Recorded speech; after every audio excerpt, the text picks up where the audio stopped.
Trump ఒత్తిడి మేరకే పాకిస్తాన్తో భారత్ యుద్ధం ఆపేసిందన్న ఆరోపణలను కాంగ్రెస్ ఎంపీ శశి థరూర్ తోసిపుచ్చారు. పాకిస్తాన్తో యుద్ధం విషయంలో మూడో పక్షం జోక్యం అవసరం లేదన్నారు శశి థరూర్. అంతేకాదు పాకిస్తాన్ దాడులు ఆపిన వెంటనే భారత్ కూడా ప్రతీకార దాడులను నిలిపివేసిందని ఆయన క్లారిటీ ఇచ్చారు.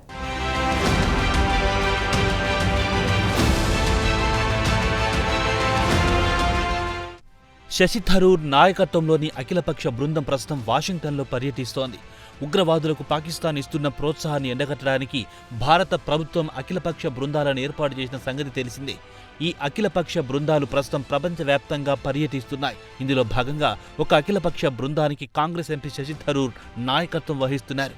కాగా ఈ బృందం తాజాగా వాషింగ్టన్ మీడియాతో ముచ్చటించింది.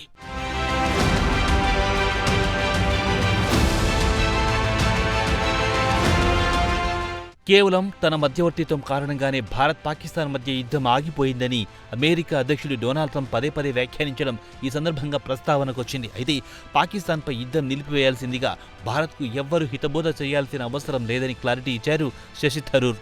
ట్రంప్ మాటల్లో వాస్తవం లేదని ఆయన పరోక్షంగా పేర్కొన్నారు. పాకిస్తాన్ దాడులు ఆపేసిన వెంటనే తాము కూడా దాడులు నిలిపివేస్తామని గతంలో అనేకసార్లు భారత్ వెల్లడించిన విషయాన్ని ఈ సందర్భంగా శశి థరూర్ గుర్తు చేశారు. దీంతో దాడులు కొనసాగితే తమకెంత నష్టం జరుగుతుందో పాకిస్తాన్కు తెలిసి వచ్చిందన్నారు. ప్రధానంగా నూర్ఖాన్ వైమానిక స్థావరంపై భారత బలగాలు దాడి చేసిన తర్వాత దాయాది దేశానికి బుద్ధొచ్చిందని శశి థరూర్ పేర్కొన్నారు. ఒక దశలో ప్రపంచ పటం నుంచి తమ దేశం కనుమరుగవుతుందన్న భయం పాకిస్తాన్ సైన్యానికి పట్టుకుందన్నారు శశి థరూర్. దీంతో పాకిస్తాన్ దాడులు నిలిపివేసిందన్నారు కాంగ్రెస్ ఎంపీ. ఈ నేపథ్యంలో భారత్ కూడా ప్రతీకార దాడులు ఆపేసిందని శశి థరూర్ పేర్కొన్నారు.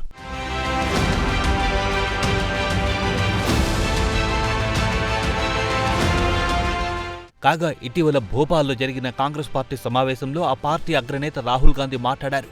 ప్రధాని మోడీకి అమెరికా అధ్యక్షుడు ట్రంప్ ఫోన్ చేసి సరెండర్ అన్నారని రాహుల్ గాంధీ వ్యాఖ్యానించారు. రాహుల్ చేసిన వ్యాఖ్యలు కూడా వాషింగ్టన్ మీడియా సమావేశంలో ప్రస్తావనకొచ్చాయి. అయితే రాహుల్ వ్యాఖ్యలు అవాస్తవమని శశి థరూర్ పేర్కొన్నారు.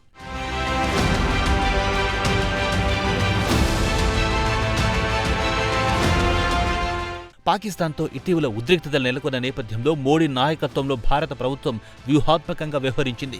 పాకిస్తాన్తో యుద్ధం విషయంలో ఎక్కడ తొందరపడకూడదని భారత ప్రభుత్వం భావించింది. ఎందుకంటే పాకిస్తాన్ దగ్గర అణ్వాయుధాలున్న విషయాన్ని భారత ప్రభుత్వం పరిగణలోకి తీసుకుంది.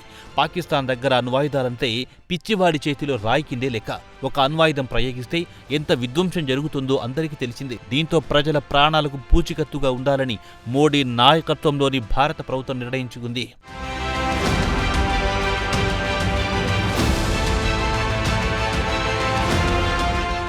ఆపరేషన్ సింధూర్ ఉగ్రవాదంపై యుద్ధానికి భారత బలగాలు పెట్టుకున్న పేరు.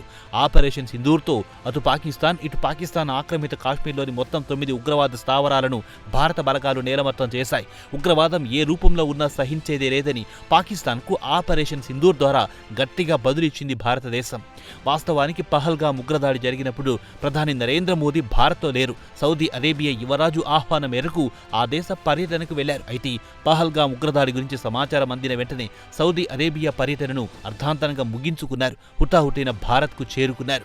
అంతేకాదు భారత భూభాగంపై కాలు మోపగానే నరేంద్ర మోదీ రంగంలో దిగారు. విమానాశ్రయంలోనే అత్యవసర సమావేశం ఏర్పాటు చేశారు. రక్షణ మంత్రి రాజ్నాథ్ సింగ్ సహా పలువురు కీలక మంత్రులతో సమావేశమయ్యారు. సంఘటన జరిగిన తీరు గురించి అన్ని వివరాలు నరేంద్ర మోదీ తెలుసుకున్నారు. ఆ తర్వాత సింధూర్కు రూపకల్పన చేశారు. ఆపరేషన్ సింధూర్తో దేశ ప్రజల్లో ప్రధాని నరేంద్ర మోదీ ఇమేజ్ ఒక్కసారిగా పెరిగింది. ఉగ్రవాదం ఏ రూపంలో ఉన్నా భారత్ సహించదన్న సంకేతాలు పంపారు ప్రధాని నరేంద్ర మోదీ. అంతేకాదు కాల్పుల విరమణ ఒప్పందానికి 100% భారత్ కట్టుబడింది.